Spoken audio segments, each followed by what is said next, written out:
Namaskar. Welcome to this summary session of the second Adhyaya of Sri Bhagavad Geeta. We start with our gratitude towards the Lord, with whose grace everything is possible. We pray to this Guru Shishya Parampara through which this knowledge is transferred from generations to reach us. I pray my respects to my Guruji Pujya Guruma, with whose grace I am able to learn the scriptures and share this understanding with you. Start with our prayer. Om Sahana Vavatu Sahanau Bhunaktu Sahaviryam Karvavahai Tejasvinavadhitamastu ma vidvishavahai. Om Shanti Shanti Shanti.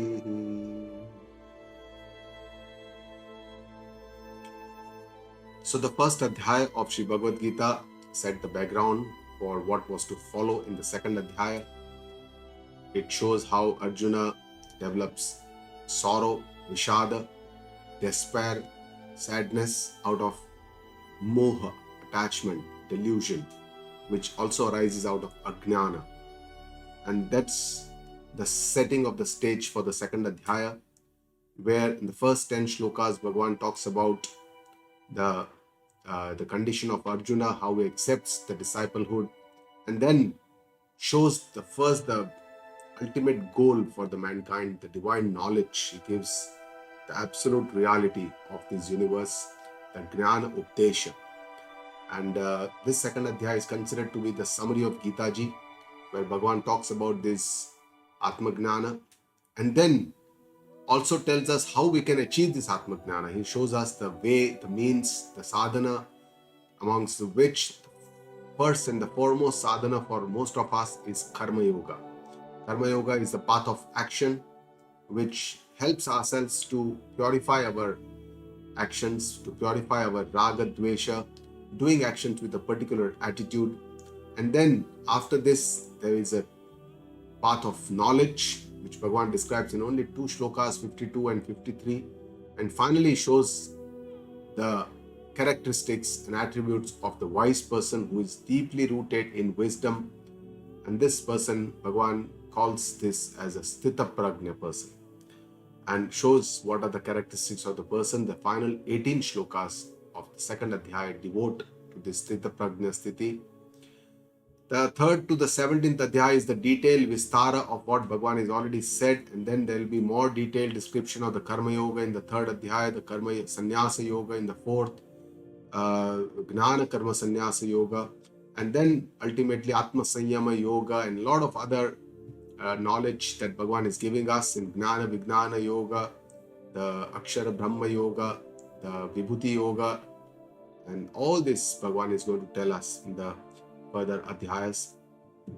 And finally in the 18th Adhyaya again Bhagavan summarizes his message for the mankind, and this is how all these our scriptures show us. First they tell us the ultimate goal, then they tell us how we can reach that goal.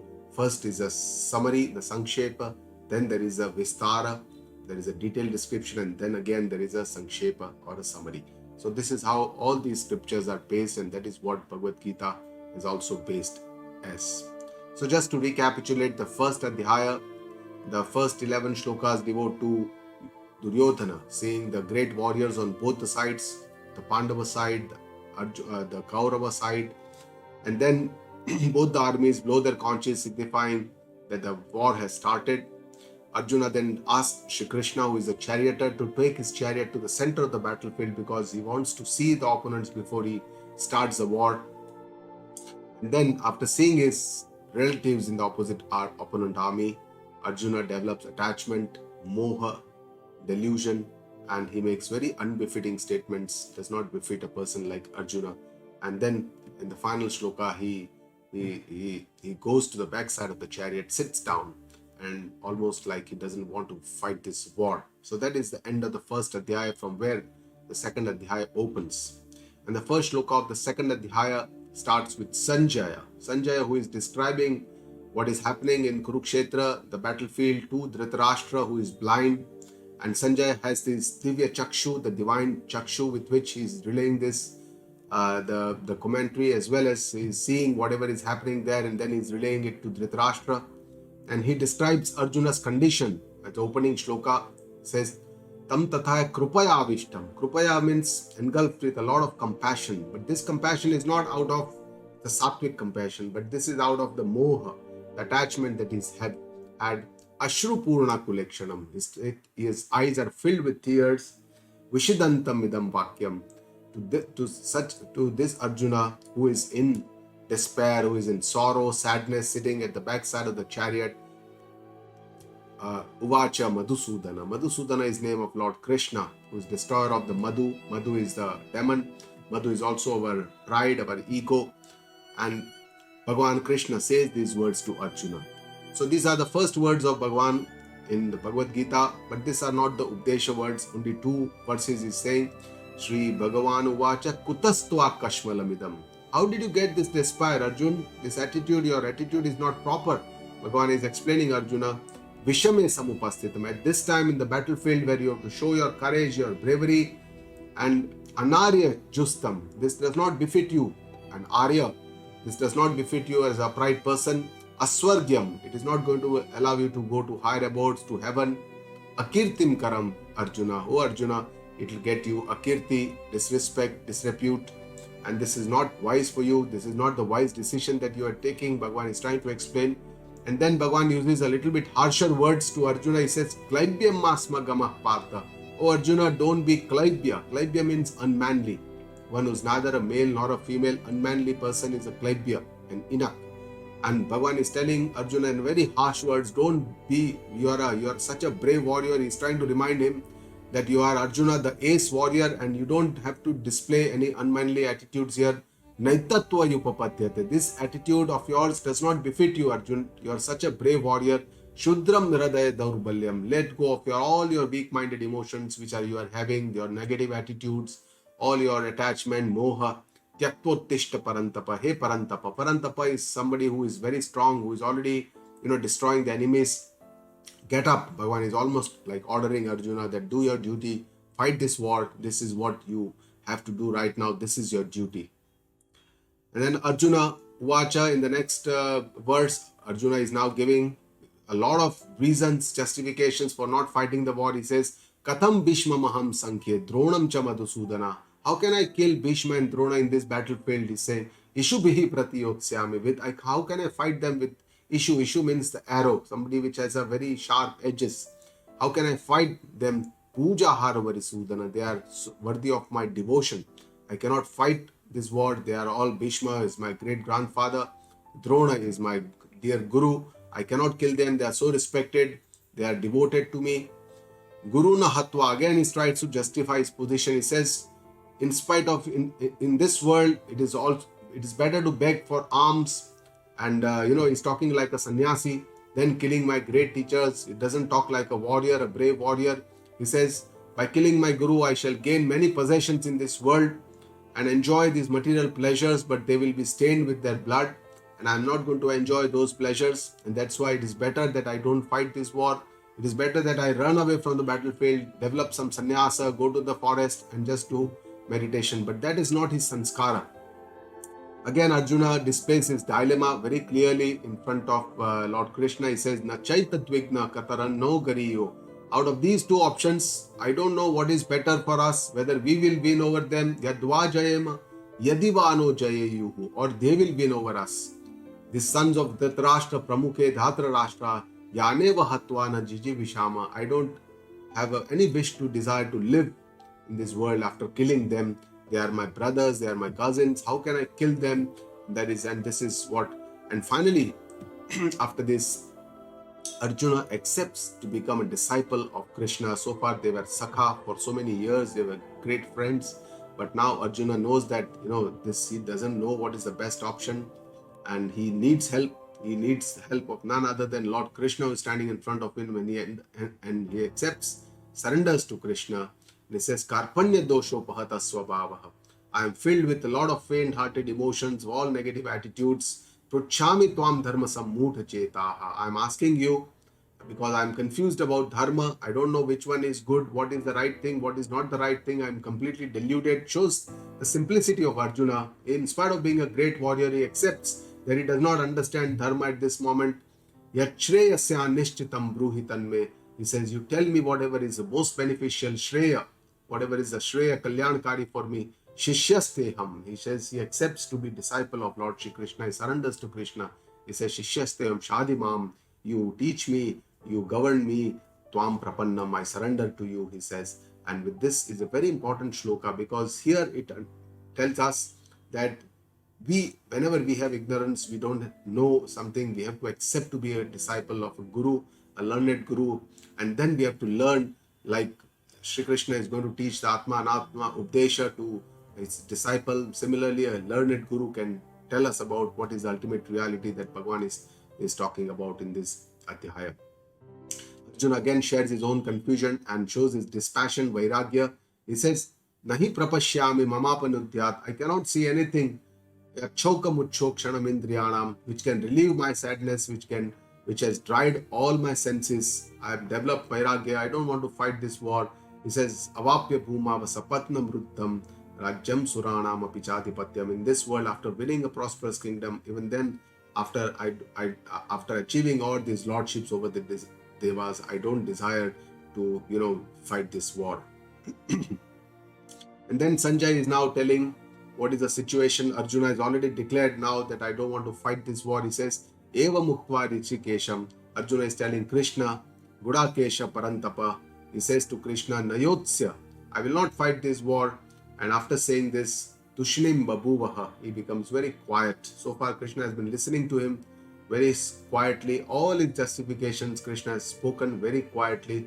And now Lord Krishna prepares to give his message to Arjuna to make him understand what is the reality, what is the reality of this existence. He's going to tell Arjuna, and through Arjuna to all of us, this message is eternal message is always there.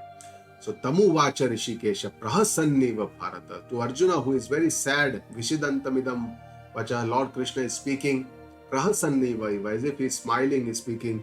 He thinks that this is not a very big thing, maybe that's why he's smiling, or maybe that's his personality, he's always smiling. And he thought that, that purpose of his avatar, purpose of his message, the time has now come, and that's why he has a smile on his face. And from the center of both armies, he starts speaking, gives his beautiful Updesha, his teachings of the sacred teachings of the Atma Anatma Updesha. And here in the 11th shloka, Bhagavan starts the Updesha of the Bhagavad Gita, the main message of the Lord. Shri Bhagavan Uvacha Ashocyanan Vashocastvam Pragnavadanshcha Bhashase Gatasuna Gatasunshcha Nanushocanti Panditaha. So Krishna says, Ashocyanan Vashocastvam. You are feeling sad for something that is not worth for. Pragnavadanshcha Bhashase. And you speak like a very wise man, like a Pragnavada, a person who is very knowledgeable, a person who has wisdom. Gatasuna, for those people who have left us, those who have already died, and Agatasuna, those who are already still with us, those who are alive. Na Anushochanti Panditaha, those wise people or wise men never grieves. And he's telling Arjuna with one big, he's just he's giving such a big message to Arjuna that you are speaking like a wise man and you are not understanding what is the reality, and you are feeling sad for something. For in the eyes of the Lord, this is not a thing that is to be sad about. For him, there is nothing to be sad about. And he says, even for people who are dead or alive, wise people, those who really have wisdom, they will never feel sad about this. And what is their understanding, that wise man? What is their understanding Bhagavan is now talking about? And he says, we are all eternal, we are all Sat Swarupa, we are all Nitya. Natve Vaham Jatunasam, Natve Natvam Neme Janadipa. There was no time that I was not here. There was no time that all these Janadipa kings were not here. You were not here. Bhagavan says, Nachaivana Bhavishyamaha. And nor there will be a time in the future that we all shall not be present. In essence, he's telling that we are all eternal by our Swarupa, by our Paramarthik, our fundamental nature. We are all Sat Swarupa, we are all Nitya, we all are eternal. There is no time that we all were not there. Jiva, Jagata, Ishvara, we all are eternal. That is what Bhagavan is telling.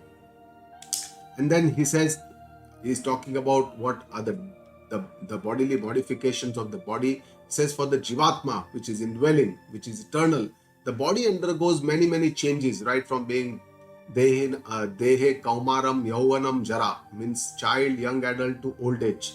And similarly, Tatha, just like this, Devantara Prapti, even after death, the body changes to another form. And Dhirastatra Namuhyati, a Dhir Purush, a wise man, do not get deluded, they don't have moha for this kind of, with this understanding that these are all the changes that body goes through, and Jivatma is the knower of this. He knows that he keeps changing form from one to the other at the time of death. And Arjuna must have felt that, okay, you are talking about this Paramartha, absolute reality. What is it going to make? I have to endure all this. In the world, there are lots of pain, pleasure, these problems. And Bhagavan tells him that you endure all this. These are all part and parcel of life. All the ups and downs of life are part and parcel of life. Bhagavan tells Arjuna, Matra Sparshastu Kaunteya. Oh Arjuna, when the sense organs come in contact with all these objects, Shitoshna Sukha Dukkha, you experience all these dualities of the world, which this world is filled with all the dualities like Shita, Ushna, heat, cold, Sukha, Dukkha, pleasure, pain. These dualities are part and parcel of the world. Agamapayino Nityaha. You understand that they come and go, they are anitya, they don't stay all the time. Sukha aaye, it will go away, dukkha, it will come, it will go away. Shitoshna, all these dualities are all temporary, they are all very transient. Understand this, they are anitya. Stan titikshasva bharatva. That's why you endure them. Titiksha. Titiksha means endure. Sahanshilta.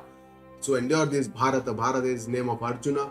So essentially Bhagavan is telling us that we should do whatever best we can and our own free will, whatever is necessary, we should do to take care of these dualities, try to avoid them as much as possible. But once they come, try to protect ourselves, but ultimately then finally endure them. There is no other option but to endure these ups and downs of life. Bhagavan says because they are all temporary, they come and go. And Bhagavan also shows that how we can endure them by remaining samatva, by remaining unperturbed in all these situations. He says, Yamhina yugateyante te purusham purushasharpa. This is a viveki person, a discriminating person. These dualities don't affect that person because samadukha sukham dhiram. They remain equanimous in pleasure and pain. So mrutattvaya kalpate. They become eligible for this amrutatva. Amrutatva is this atma jnana, the moksha, self-knowledge, and that is only way with this knowledge they can attain freedom, moksha. And here Bhagavan is saying, putting the seeds of self-restraint, mana, indriya, sanyama, and that is the only way we can remain samatva, unperturbed in all these situations of life. Next shloka, Bhagavan tells about the reality of existence and non-existence. Nasato vidyate bhavo. There is no existence of the illusion, something that is asat. It will just be seen transiently. It was not there before, it will not be there after, but it is just transiently, and that's why it is said that there is no existence of this asat padartha. And all our bodies, that everything that comes from Pancha Mahabhut, everything is asat. Whereas there is no non-existence of reality. The Sat Padartha is always there. It is always existent. It is a Desha Kala Vastu Aparichinna because it is beyond the space, time and all the objects. And that's why this Sat Padartha, which is our true nature, the Sat is the wise have seen the essence of both this, the reality, the absolute reality, the Sat and the illusion, Mithya or Asat Padartha. All this has been seen clearly by the wise, and that's how they do not get afraid or they do not get upset by all these gatasun, agatasun. When the people come, people go, they don't get upset. And Bhagavan is telling Arjuna to see this indestructible Atma behind all that is destructible, changing. He says, Avinashitu tadviddhi. Know that this Atma cannot be destroyed. Yena sarvamidam tatam, that it is pervaded by, everything is pervaded by this Atma Tattva. It is omnipresent, it is everywhere, it is Sat Tattva. And vinasham avyayasya nakaschit kartum arhati. Nobody is capable of destroying this reality, this Sat Tattva. And then Bhagavan talks about the physical body. What happens to this body, he says, and this body and all these other, Sukshma Sharir, all the mind, buddhi, intellect, everything is Anatma. Bhagavan is showing us the difference between the Atma and the Anatma here. He says this physical body is temporary. Antavanta ime deha. This body is said to have come to an end. They are all antavanta, they are starting, they have an end. Nitya sukta sharirinaha. But the one to which this body belongs, the Atma Tattva, is eternal, Nitya. It is Nitya Ukta Sharirinaha. The one who holds this body is Nitya.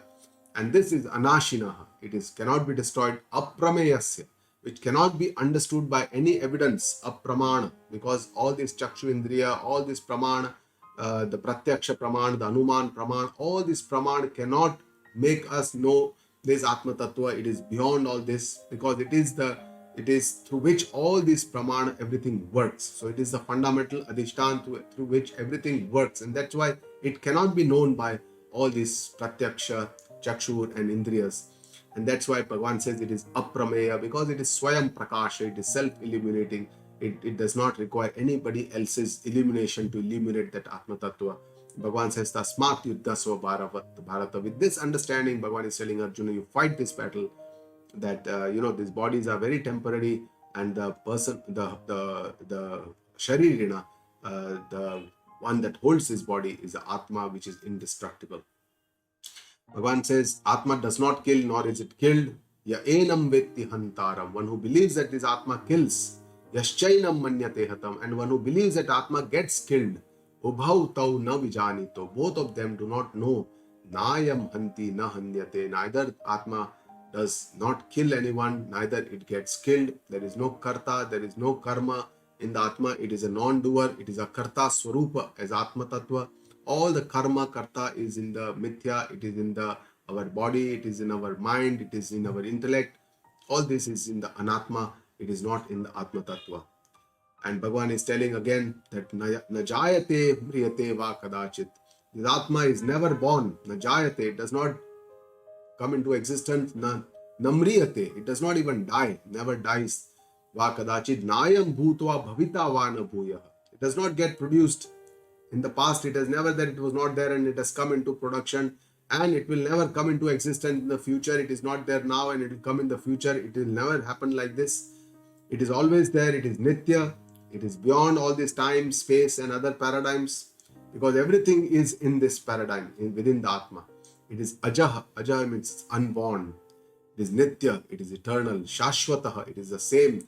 It is Puranaha. It is ever fresh. Na hanyate hanyamane sharire. Even when the body gets killed, this Atma never comes to an end. And this is the Atma Anatma Viveka that Bhagavan is doing, is telling Arjuna that all that you see that is changing, destroying, destructible is all Anatma. Whatever is Atma is completely indestructible. It never dies. It never is born. It is eternal. And this is the clear distinction that the wise person has. That unwise person will feel that I am Atma as well as I am an Atma, but the wise person will be clearly able to differentiate who am I. I am not this Anatma, I am the Atma, and this is the clear distinction between the wise and the unwise person. Bhagavan is trying to tell Arjuna again that Atma is never a subject or a karta, nor an object or a karma. He says, Veda vinashinam nityam. One who knows that Atma is indestructible, Ya enam majam avyayam. It is ajam, it is avyayam, it is unborn, it is changeless, it is nityam, it is eternal. Oh Arjuna, katham sapurusha partha. How does that person kill or get someone killed? It again shows that Atma does not have any kartrutva, doership, and all this doership is in the mithya, it is in the anatma, and Atma does not have all this. Then Bhagavan is telling us what is death. And simply is telling it is like changing our clothes. This body is also like a clothing, and how we change at the time of death. Bhagavan is saying, it's a very well-known shloka of Bhagavad Gita. Vasansi jirnani yatha vihaya. Just as a person sheds off his old clothes, whenever we have the old clothes, we take them off. Navani grohanati naro parani, and the person wears the new clothes. Similarly, tatha sharirani vihaya jirnani. Just Jivatma leaves the old body. When the body becomes very old, then the Jiva, the Sharirani, the Vihaya Jiranani, Anyani Sanyati Navani Dehi, and enters into a new body. And this is by the law of karma. We may not be able to see it. Our Shastras tell that this is the reality, and this is what happens at the time of death, that it is not a full stop, but that life continues for the Jivatma. It continues from one body to the other. And multiple such births are taken based on our karma and karma phala. So based on our karma and we get this karma phala, the new janama, the new body, depending on what kind of karma that we have done during our life. Now in the next few shlokas, Bhagavan describes that Atma is indestructible. Nainam chindanti shastrani. This Atma cannot be destroyed by weapons. Nainam dahati pavakaha. Fire cannot burn it. Naichainam kledayanti apo. Water cannot soak it. Na shoshayati marutaha. And wind also cannot dry it. Atma is adhisthana. It is the basis. It is the main support for everything in this existence. And Bhagavan is telling Atma is self-evident, it is a pure consciousness, achegyo yam, adhayo yam. It cannot be destroyed or burned. Again, Bhagavan is telling aklegyo ashoshya evacha. It cannot be soaked or dried. It is nitya, sarvagata, sthanuhu. It is eternal, all-pervading, very stable, achala. It is immovable and it is sanatana. It is the same, it is eternal, always remains the same. And that is what is Atma Tattva. Again, Bhagavan describes that it has no attributes, there are no limbs, there is no structure, it is not an anatomical thing. It is avyaktoyam, it is unmanifest, it cannot be seen, it cannot be perceived by any of our senses. Achintyoyam, it cannot be perceived by the mind, it cannot be thought by the mind. And avikaryam uchyate, it is changeless, there is no vikara in the Atma. Thus, tasmadevam viditvainam, those who knows Atma like this, na anushochanti marhasi. He has no reason to grieve. One who knows that Atma is the basis of everything like this. Atachainam. Now, Bhagavan starts his teaching not from the absolute reality, but based on our own belief system, because our belief systems are quite contrary to what is the absolute reality, what Bhagavan has described. We don't believe this absolute reality that I am unborn, I don't die. This is not what I believe. Is that I am the body, I start my life and I come to an end. This is our belief. So based on our belief system, Bhagavan is now giving the message. He says, Athachainam nitya jatam. Even if you believe that Atma, or you are always born and you believe that you always manyase mrutam, you always die, tathapitvam mahabhav. Even then, O great warrior, Bhagavan says, Naivam shochitum arhasi. There is no reason for you to grieve. Even your one lifetime is like a flicker, it is insignificant. You may be born, you die, but this is also, if you see, the Bhagavan has a very wide horizon of vision. He can see several lifetimes of our jiva. We can only see this lifetime. That's why our vision is very, very narrow, whereas the Lord's vision is very wide. Bhagavan again says, accept the reality of this world. Jatasya hi dhruvo mrityu. He says, whoever is born is destined to die, has to die. That is the reality. Dhruvam janma mrutasya cha. One who dies is sure to be reborn. Tasmada pariharyate. Even for this, something that cannot be avoided, natvam shochitum arhasi. You have no reason to grieve, except whatever is there that I cannot change, whatever is the reality of this world. There are so many things beyond our control. We must accept them. And Bhagavan is telling the next shloka, don't be attached to all the transient things that you see in this world. Avyaktadini bhutani. All beings were unseen before their birth. Vyakta madhyani bharata. Only during their life you can see them. They become manifest. Avyakta nidhanani eva. After the death, nidhan. After the death, they become again avyakta. They are again unseen. Tatra kapari devana. Then why you feel sad about this? Something is very, very, it's a reality. They were just seen transiently in the middle portion. They were not there seen. Why do you have to feel sad for this? And then Bhagavan is telling Arjuna that Atma is a wonder all the way, that we all are listening to this and having a wonder. How is it possible? How is such a thing possible? How can there be something like this? This is all wonder that Bhagavan is talking about. Ashcharyavat pashyati kashchidenam. A rare seeker looks at it with wonder when he comes on this path and says, wow, how is it possible? Ashcharyavadati tathaiva chanyaha. And some describe it with wonder. Gurus and the learned gurus describe this Atma Tattva with a lot of wonder. Ashcharyavacchainamanya shrunoti. And some people, they even speak and then they listen to it, but they don't understand, and still it is such a wonder.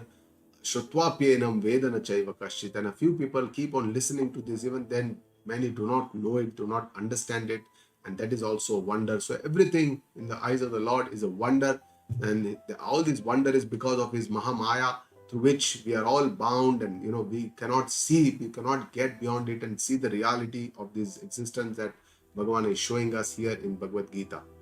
And then summarizing this Atma and Atma Viveka, Bhagavan says, Dehi Nityam Avadyoyam. In this body, His Atma is indestructible, it cannot be destroyed. Dehe sarvasya bharata. Tasmat sarvani bhutani. And that's why for all the beings, natvam shochitum arhasi, there is no valid reason for you to grieve, Arjuna. And here he ends the self-knowledge, the Atma Jnana Prakarana. And now he is trying to explain Arjuna from the point of view of dharma. What is the right thing to do for him? What are his duties? What are the roles and responsibilities he has as a Kshatriya at this moment? And what he needs to do from a relative standpoint of our duty. Bhagavan is saying, Swadharma mapi chaveksha, from a standpoint of your own duty, your dharma, what is the right thing to do? Na vikampitu marhasi, there is no reason for you to waver. Vikampan, there is no need for you to waver or make, come to a lot of problems. He says, Dharmyadhi yudhyachreyonta.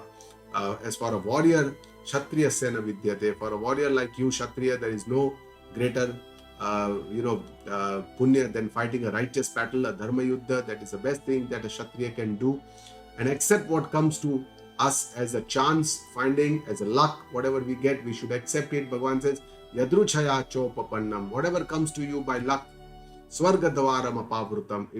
It's probably going to open the gates of heaven for you. You'll go to higher abodes. Sukhina Kshatriya partha labhante yutta midrusham. This battle only comes to lucky warriors like you, and better grab this opportunity and make the most of it. But here Bhagavan also gives him a signal, the red signal, a warning.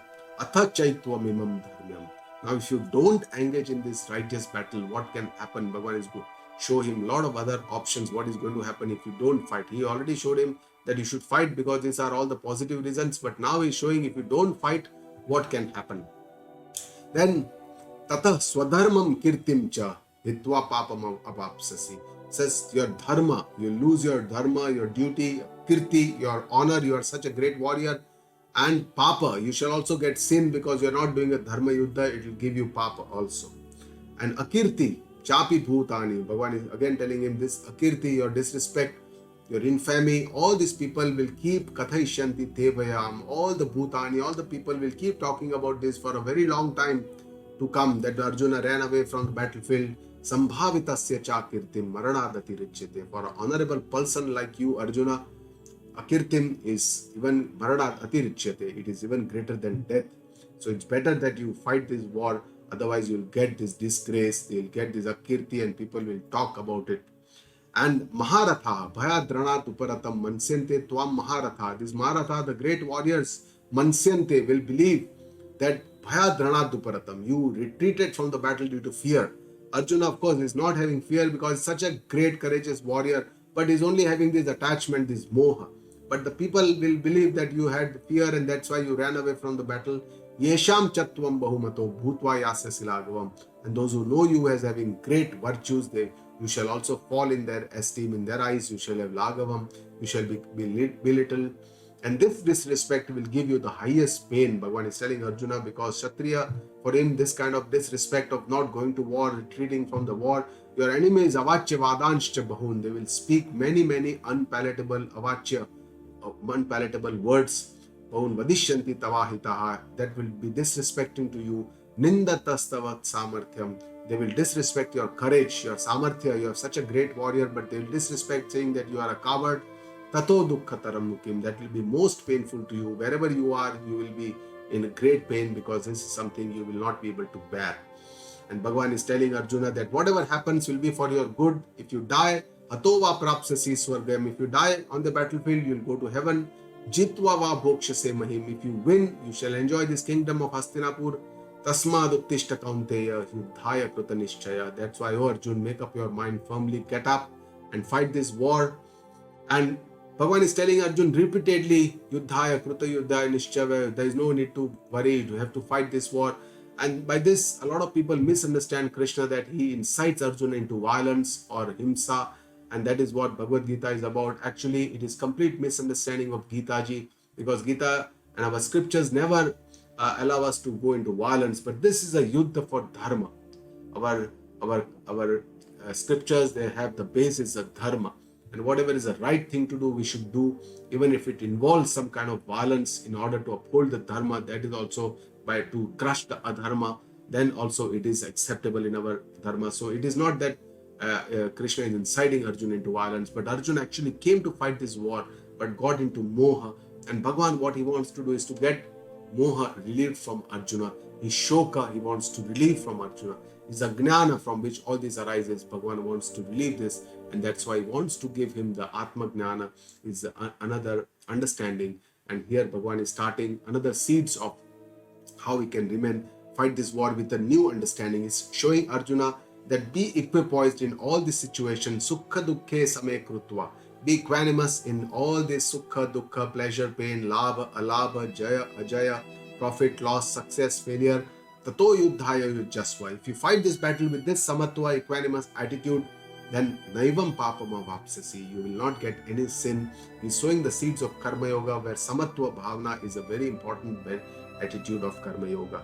Bhagavan is now ending the knowledge segment or the sector or the part of this Uddesha, and is beginning the Karmayoga. He says, Esha te bhita sankhya buddhir yoge tunam shunu. So far I talked to you about the knowledge path. Now you listen to the Buddhi Yoga.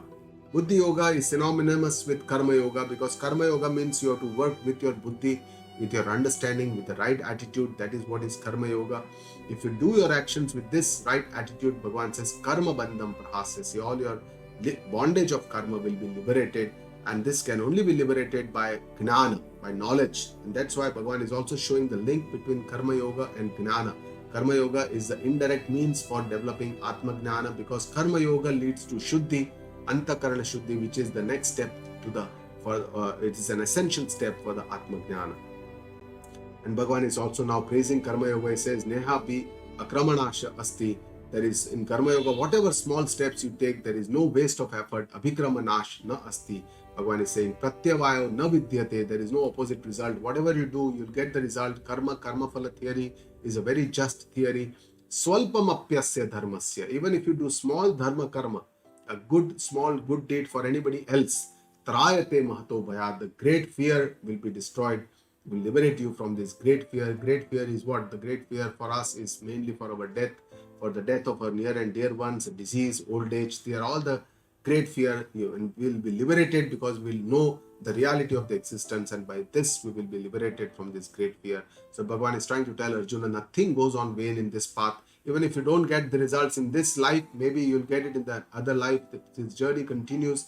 That is what Bhagavan is telling Arjuna. And now he's telling about the buddhi, understanding. What is that buddhi? He says, Vyavasayatmika buddhi, ekeha kurunandana. He says, oh Arjuna, Kurunandana is a name, a salutation for Arjuna. On this path of Karma Yoga, buddhi path, he says, there is only one Vyavasayatmika buddhi, ekeha. Only one. Vyavasayatmika means determined, which is, it is one-pointed intellect. There is only one. Whereas, again, in the next line, he says, Avyasayinam. Those who do not have this kind of one-pointed intellect. What is their intellect? Bhagavan says, they have bahushakha. They have many branches, many discriminations, anantascha. And their notions, their misconceptions are innumerable. They keep debating about a lot of things. They are all avyavasayinam. And this kind of person who is avyavasayinam, who has a wavering intellect, whose buddhi is not sthira, Bhagavan is saying how they live their life. He is showing here, Yamimam pushpitam vacham. Those, they speak very flowery language, words, prabhadantya pishchita. They do not think clearly, they do not have clear thinking, thought process, aviveki. Vedavadarata partha. They keep debating the Vedas, that Vedas say this, don't do this and you'll get this, they do this, you'll get this, partha.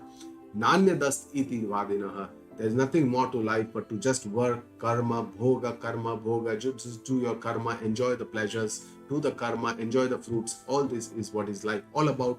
That is their thinking.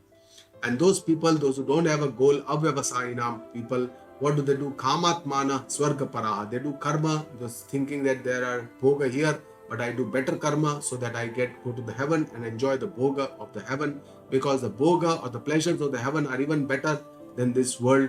Janma karma phala pradam. And they believe that this birth in this world is only from the fruits of action. That is the only purpose for which this birth has been given. And kriya vishesha bahulam. They are involved in too many activities. Bhogeshwarya kratam katim prati. And they pursue a lot of bhoga and aishwarya, pleasures and power. That is what they pursue. And what happens with this bhoga and aishwarya prasaktanam? Because they are always involved in pursuit of sense pleasures and power exclusively. Most of the times they are in this, that they want to enjoy this, that, the other. They want to go here, there, everywhere. And that Bhagavan says, Taya pahata chetasam, their mind is also robbed because of these constant involvement in sense pleasures. Vyavasthayatmika buddhi samadhauna vidhiyate. The a certain understanding does not take place in their mind. Samadhi here means the mind. It does not, their understanding does not happen. That intellect, one-pointed intellect does not happen. And Bhagavan is telling us the final goal, Traigunya Vishaya Veda, to transcend the material realms, all these three worlds. Bhagavan is saying Vedas only describe these three gunas, the Sattva, Rajas, Tamas, and all this world and the entire Panchamahabhuta and the Maya is all comprising of these three gunas. Bhagavan is telling Arjuna to rise above these three gunas, this Traigunyo Bhava Arjuna. You rise above these gunas, and how you can rise is showing 4 ways to rise above these three gunas. One, he says, Nirdvandva Bhava. Rise above the duality of the world, try to endure them, and then rise above them. Nitya Sattvasta, be always in the Sattva Guna, the Daivi Sampatti, not from the Raja, from the Tama Guna, come into the Sattva Guna. Niryoga Kshema Bhava, let go of the stress of achieving, of something that you don't have, that is yoga. And Kshema means protecting whatever are your achievements. So let go of this stress, leave it to me, I will take care of all this stress for you. You do your work, you do your duty. Atmavan Bhaha, and be a master of yourself, be proactive, be courageous, patient, and persistently keep the efforts on. And this free will of ours is very, very important. And Bhagavan is now describing till when do we need to do this karma. Bhagavan is telling us that only till we attain this Atma Gnana, we should keep doing our Karma Yoga. And he says, as there is a purpose of a Yavanartha Udapane, purpose of a small pond, Sarvata Samplutodake, till it gets overflowed by torrential rains. Tavan Sarveshu Vedeshu, till that time a person achieves this divine knowledge. Vedic Karma, Brahmanasya Vijanata, Vedic Karma is important, and that is the understanding. Next, Bhagavan is now showing us the journey starting from Karma Yoga. The 47th shloka is the most important and the most well-known shloka of Bhagavad Gita. Karmanyeva adhikaraste ma phaleshu kadachana ma karma phala heturbuhu mate sangostvo karmani. Bhagavan is showing us 4 pillars of Karma Yoga. It is also called the Chatur Sutri shloka of the Karma Yoga. So the first pillar, he says, Karmani eva adhikaraha te. Bhagavan is telling us, your choice, Arjuna, through Arjuna to all of us, that our choice is only in the action. Our free will, our discretion is only in action. That is the only, adhikara, or our right to choose the action, which one to do, when to do, how to do, where to do. This is our only choice, karma. Ma phaleshu kadachana. Bhagavan says, your choice is not in the results of the action. Karma phala में अपना कोई अधिकार नहीं है. We can think that if I do this karma, I can get this karma phala. I can desire, naturally I can desire. There is no harm about it. But I cannot strongly have particular affinity or attachment to a particular result, saying that if I do this, I must have this. Because Bhagavan says, Ma phaleshu kadachana. It is not your right to demand for the karma phala. It is my department. I'll give you whatever you deserve, whatever best karma you do, whatever attitude you do, I will give you. This karma phala theory is so strong, it is so just that it is completely, has to be accepted as it is. We may not be able to see, because sometimes we may feel that I'm doing so much of karma, but I'm still not getting the results of this, or I'm working so hard, but I'm not getting enough. That is our vision. The Lord's vision is very different. There is a just system. We may not see the results immediately, always. We may get it later on in our life. We may get it in our next birth. Even our next generation, we get the fruits or the benefits of our punya. And so this is something that we don't understand properly. And that's why we have to understand what Bhagavan is saying here. Ma karma phala hetur buhu. Don't do your actions without understanding. Bhagavan is telling us, do your actions with the right understanding, so that you don't become the cause for your next janam, buddhi. So that you do it with your right attitude. Don't become a cause for your next janam. Mate sanga asti akarmani. Don't be attached to inaction. Akarma, laziness, is something that Bhagavan or our scriptures never advise or advocate. That's why we have to spring from akarma into karma. We should be into karma. Next shloka, Bhagavan is saying, Samatvam yoga uchyate. Equanimity, samatva bhavna is karma yoga. He's saying, Yogastha kuru karmani. Arjuna, be committed. O Dhananjaya, be committed to karma yoga. Sangam tyaktva. Don't be attached to the results of the action. He's already said that results of the action are something that is not your department, not your right. You don't be attached to it. Be equipoised in whatever you get, success, failure, remain equipoised, have samatva buddhi, samatvam yoga uchyate, and samatva buddhi itself is karma yoga, Bhagavan is saying. The next shloka is saying to Arjuna that take the refuge of your intellect and do your karma with your right understanding, with the right attitude, according to your buddhi. Durena yavaram karma. Selfish actions are inferior to selfless actions. Buddhi yoga dhananjaya, ho Arjuna, which are done with understanding. So try to do selfless actions with understanding. Buddhau sharanam anvicha. Bhagavan is saying, telling Arjuna, take shelter of your intellect. Your buddhi is the best gift that God has given you. Krupana phala hetavaha. Those people who work only for the results, phala hetu, those people are krupana. Krupana means they are miser. They just want to accept, they don't want to give. They are miser because they don't attain the ultimate reality or the goal of their life. That's why they are called miser. Bhagavan is saying again that discretion, yoga, karma sukaushalam, discretion in action is karma yoga. Buddhi yukto jahatiya. Use your intellect for your actions. By your understanding, you do your actions so that you don't be the same in virtues, punya and papa.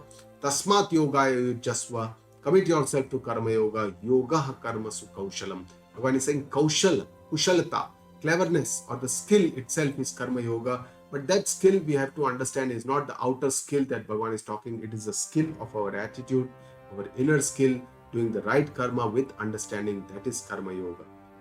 And then karma yoga has to be done till we attain purity. And then what is the final goal Bhagavan is telling us here?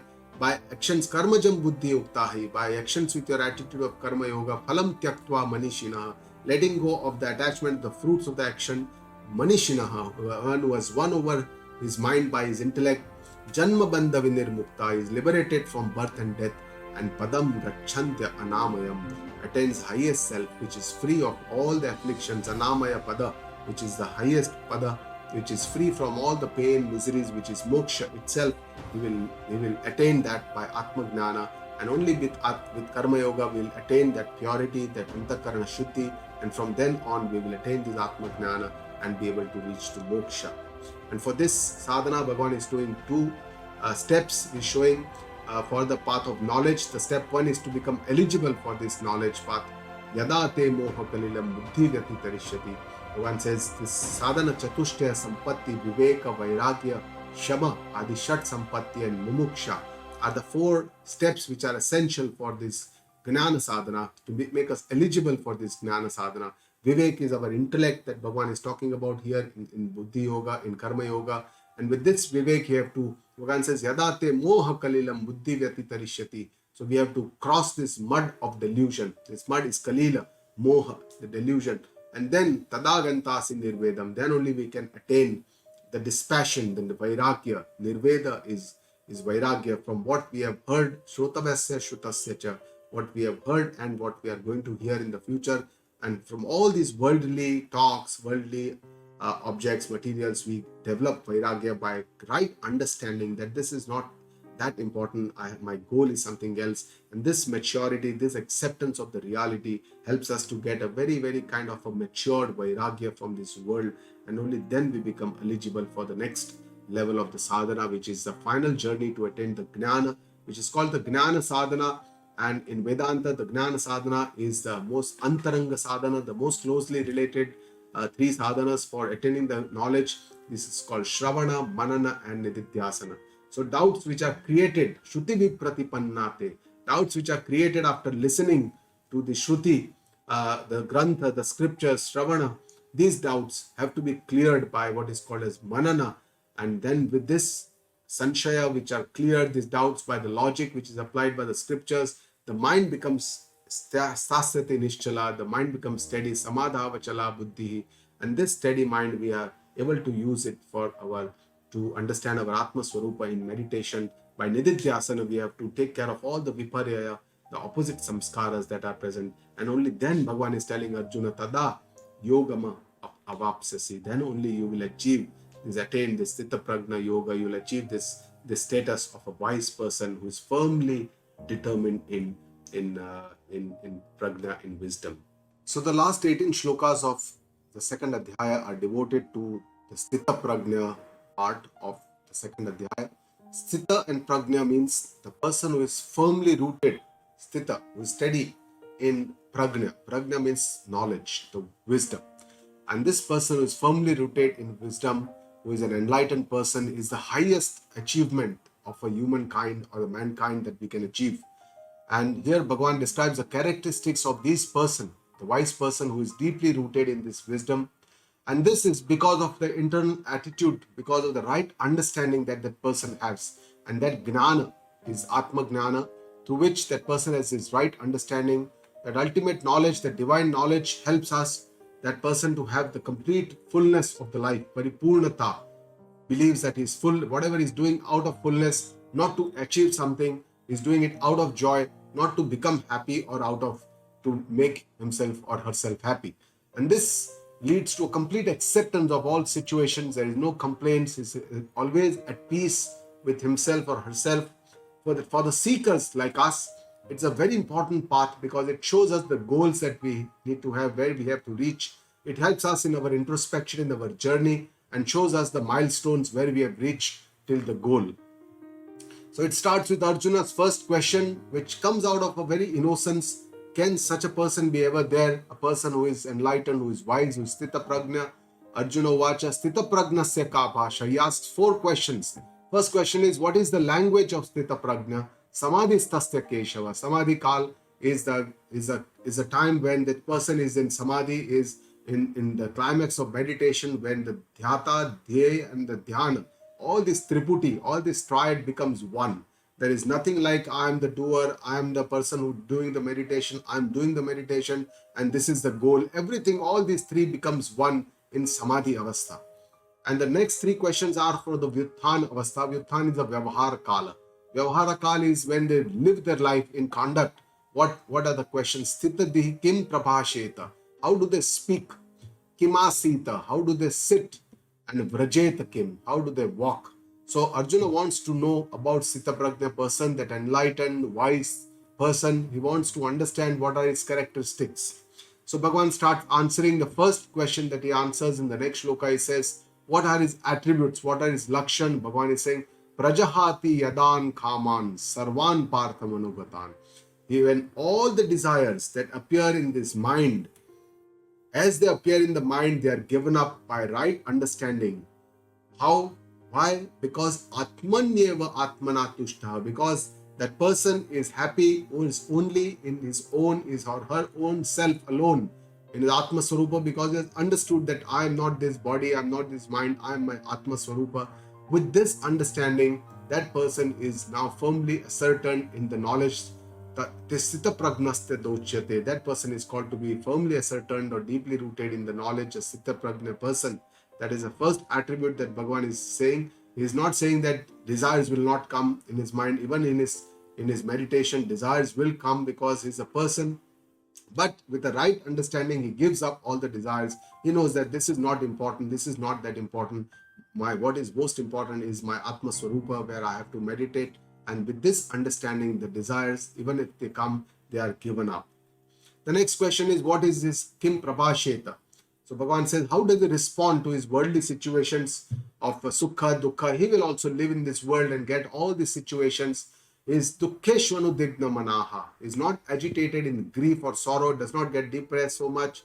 Sukheshu Vigata Spruhaha. Does not have to longing or attachment with happiness or joy. Whenever gets a good good news or some profit or some success, does not become too happy, does not dance in joy. Vitaraga Bhaya Krodha is free from all these attachment, fear and anger. Sthitadir Muni Ruchyate. That wise Muni or that wise person is called a Sthitapragnya person.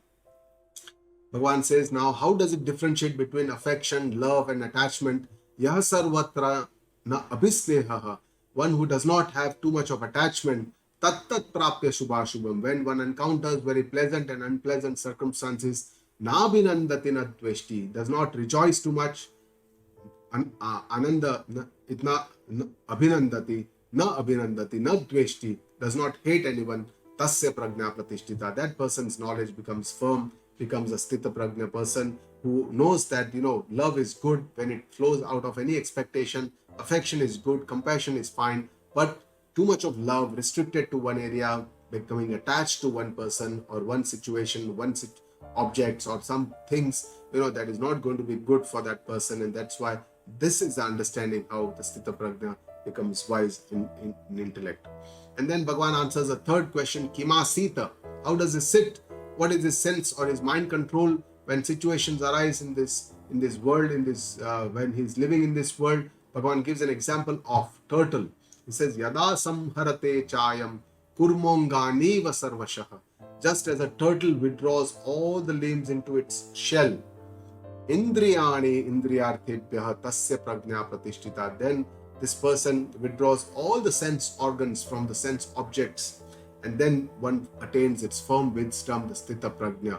So essentially, just like a turtle who is very aware, always whenever he senses a danger, always withdraws all the limbs going into the shell and walks very slowly, continuously walks towards the goal with patience, persistence, and slow and steadily. And similarly, this a person on this journey should look at all these worldly objects as risk factors, try to withdraw our sense organs from them, and only with this withdrawals, indriya sanyama, we are able to attain this Sthitapragnya state, awareness in our conduct like a turtle, with a restraint of our mind, by cultivating our mind and maturing our mind. And that comes from understanding from the intellect, and this understanding comes from our scriptures, from our guru, that what is the right understanding, how we should live our life. But finally, what happens is, even if we try to suppress our indriya, there is some longing, some attachment, some rasa, some seeking which always remains there. And how can this be relieved? Bhagavan is showing here the way. Vishaya vinivartante niraharasya dehina. For the indweller, the objects are renounced. Nirahar. Ahar is all the food for all the sense organs. The senses do not feed on them. And that's why Vishaya vinivartante, the objects are renowned for the dehinaha, for the indweller, for the deha, or for the jiva. Rasa varjam rasopyasa. But the longing, the rasa, there's some longing which remains, that vasana, that inner desire always remains. Even though we create an outer restraint, we say, I'm not going to do this, but that inner longing is there. How can that be relieved? Bhagavan is saying, param drashtva nivartate, which gets relieved only by knowing the supreme divinity. So when we withdraw all our indriya into ourselves, then we have to leave, or we have to put all this into that supreme divinity that is inside us, that Atma Tattva, that our own Adhisthana, and only then that longing, that rasa will go away. For a person who is a devotee, that person can withdraw all his senses and put it into the lotus feet of the Lord, and spend some more time with the Lord. For a person who is more like a seeker, a knowledge seeker, or a logical person, can probably understand from these shlokas that how we can connect with the Lord with the right understanding. We can connect with param drashtva nivartate. Bhagavan again is showing us that the indriyani, this sense organs are very, very powerful. These indriya are the five indriyas, the gnanendriyas, through which we imbibe all the knowledge from the external world. The shotrendriya, through which we listen to words, the chakshudendriya, through which we see the names and the forms of different objects, the color and everything, and tvagendriya, the sense of touch, rasanendriya, the sense of taste, and granendriya, the sense of smell. So all these senses are very, very powerful. They are, Bhagavan says, yatato yapi kaunteya, those who make efforts, the sadhaka, the seeker, the aspirant, purushasya vipashchitaha, and the one who sees very clearly, even that person who is a viveki person, even for them, Bhagavan is saying, indriyani pramathini, these sense organs are very, very powerful. Haranti prasabham manaha, they kidnap the mind by force, and that is how they work like a team. Bhagavan says that's why control of all the indriya and mana is very, very important. Tani say sarvani sanyamya. That's why Bhagavan is saying, that's why, because all these are very powerful, you control all your sense organs. Yukta asita matpara, and be equipoised, balanced, have firm resolve, and surrender to me. All this surrender, matparaha.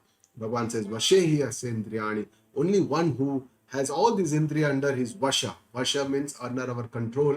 Tasya prajna pratishtita. Then the knowledge becomes firm, becomes steadfast.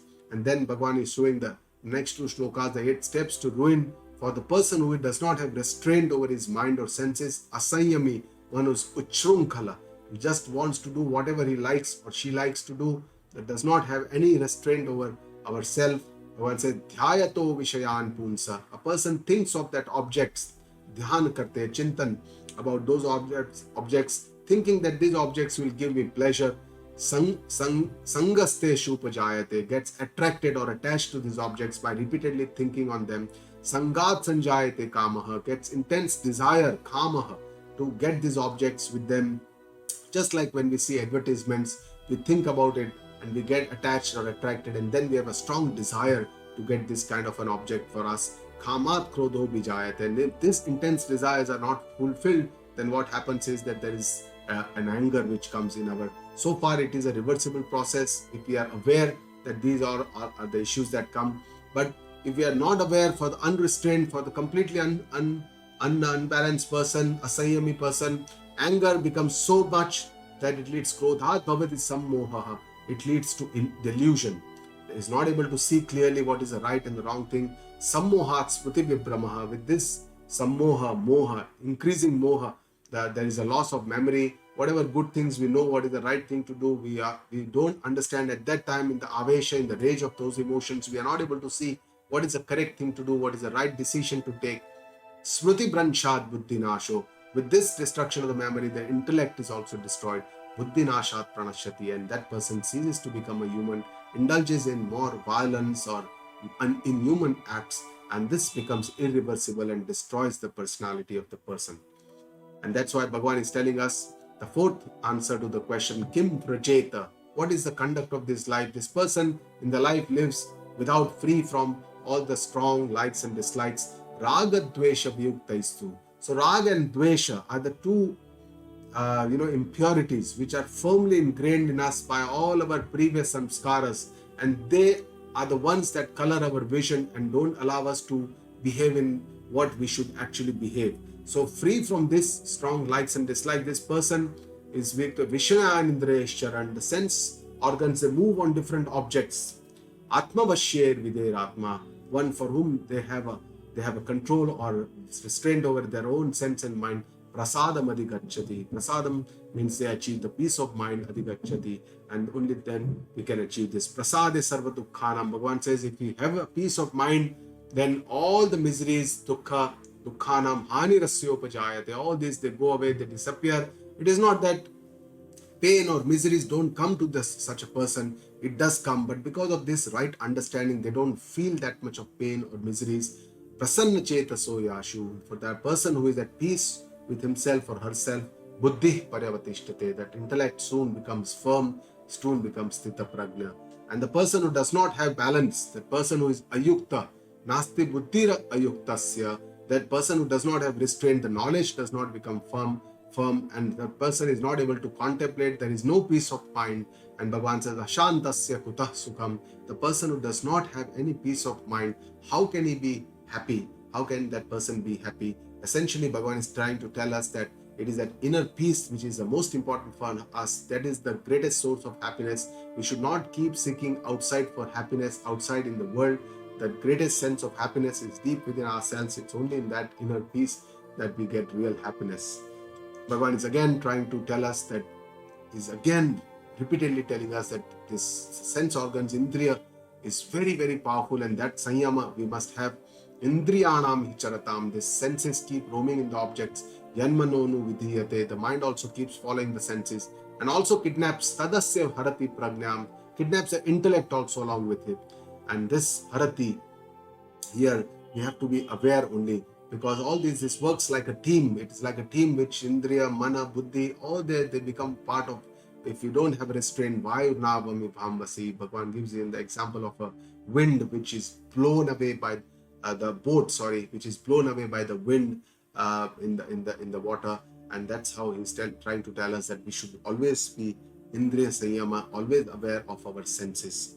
And in importance of sense control, again, tasmadatsya is summarizing now this Adhyaya, is trying to tasmadatsya. Therefore, he's saying, because he said all these, that this is so powerful, raga, dvesha, all these are such important. Tasmadatsya, tasmat, he says. That's why all your Mahabaho, oh great man, Nigruhitani Sarvasha, control all your sense objects, sense organs from the sense organs. Indriyani Indriyartebhya Tasya Pragna Pratishtita. When all these sense organs are withdrawn naturally from the sense objects, then only Tasya Pragna Pratishtita. Sthitapragnya is possible only from Indriya Sanyama. So this is the beginning, and that is the goal ultimately. Bhagavan is describing the difference in vision between the wise and the unwise person. Ya Nisha Sarva Bhutanam. In that which is the night for all the beings. Night does not mean night time. It means that where all the beings are not aware about, or they are not awake to. And this is the truth. The unwise person is always asleep to the truth. The wise is completely awake because he has realized his own existence and his Atma Tattva. He is completely wise, he is awake towards this, for what all the beings are not awake for. When all the beings are awake, that is the daytime or the world, where all the beings are always ambitious, they want to achieve something, they want to excel, they want to success, they want to become successful, more money, more all these possessions or ambitions. The wise is the night for the wise. The wise is not awake towards this. He is not awake towards the world because he is always paripurna. He has already achieved everything. He does not have anything more to achieve in this world, and that is the attitude of the wise person. So that is the vision of the wise and the unwise. It's a little difficult shloka to understand, but only by Guruji's understanding that how we can interpret this, we can understand this. Finally, Bhagavan is showing us the state of the wise person. He is like an ocean. He is completely vast. He is such a fullness. He has paripurna avastha. Just apuryamana machala pratishtam. Just like the water enters the ocean from all the rivers that brim. Samudra mapa pravishanti yadvata. But the ocean which is brimful still remains unchanged, does not affect. Similarly, tadvat kamayam pravishanti sarve. All the desires enter into this Sthitapragnya person. Sashanti mapnoti. But without creating any change. And this person is the real bliss.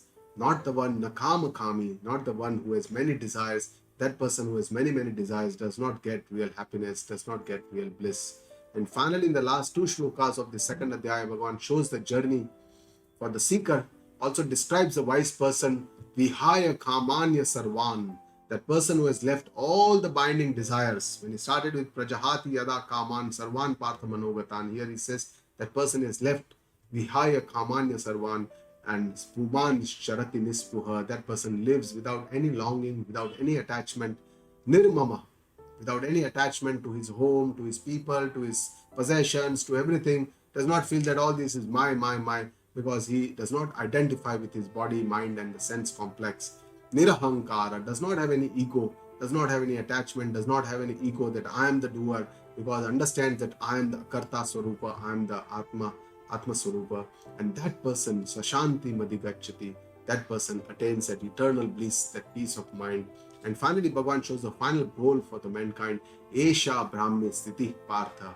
Bhagavan says, Arjuna, this Brahmi Sthiti, this Brahman state of Brahman, once attained, Nainam Prapya Vimuyati. But there is no going back to this attachment or moha. There is no way one can go back to this Titva Syam Antakalepi.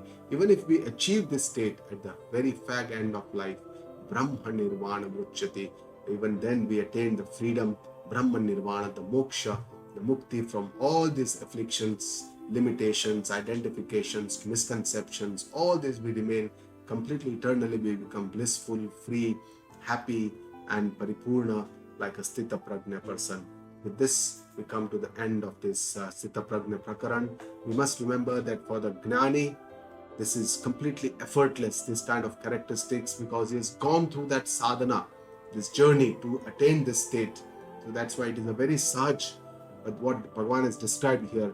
But for the person like us, the seekers, it requires a lot of efforts, a lot of understanding, a lot of introspection, being very aware in our life. It requires a lot of efforts, and this is the area of our free will. So for the seekers, this goalposts are like guides to us, which keeps us on track, which shows us the milestones which are important till we reach our goal. With this, we come to the end of the second Adhyaya of Sri Bhagavad Gita. Om Tat Saditi Srimad Bhagavad Gita Su Upanishatsu ब्रह्मविद्यायां योगशास्त्रे श्रीकृष्णार्जुनसंवादे साङ्ख्ययोगो नाम द्वितीयोऽध्यायः।